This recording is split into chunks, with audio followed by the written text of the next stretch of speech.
सारी पापड़ ला दो 5-6 पापड़ खड़ा तक कदर सा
चलिए पीछे हो जाओ।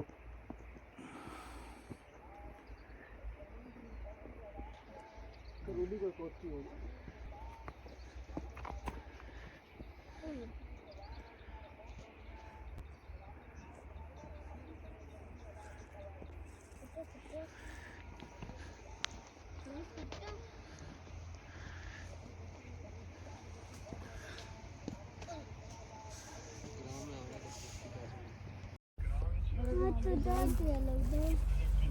सकती है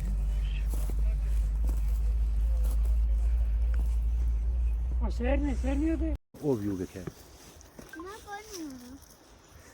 क्योंकि ये वन पहाड़ तो नजर नहीं आ रही नहीं शायद इस में सुनो वो तक खड़े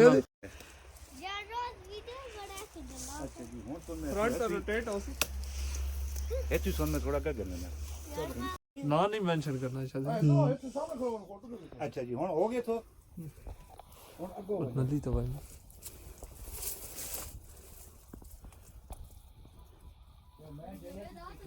क्लास से जाके बच्चियां पढ़ाओ तो ये फसल होती है जो बैठो नहीं ना भी आखना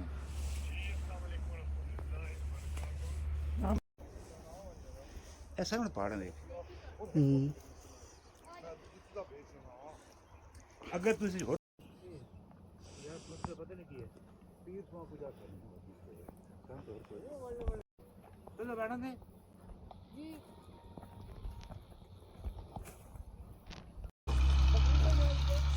जुबेद भाई जो कुछ बने नहीं रुको बहुत शुक्रिया कौन नहीं बस और तुम सबर करो कुछ काम आ This is the second highest bridge.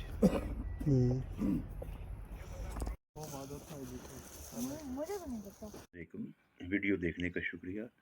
जिन्होंने अभी तक सब्सक्राइब नहीं किया काइंडली वो सब्सक्राइब कर दें, लाइक करें, शेयर करें और घंटी के आइकॉन को दबाएं ताकि आपको आने वाली वीडियो मिल सके। जी हुन इजाज़त भाई क्या कर देते हैं उनको क्या करना है तुसें ऊपर वाली टैंकी फिट कर दी है। हां अभी ये नीचे वाली टैंकी अब फिट करने लगे। नीचे वाली टैंकी जरा दिखाएं ना कौन सी है।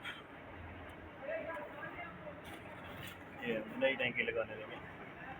अच्छा नई टैंकी ठीक है।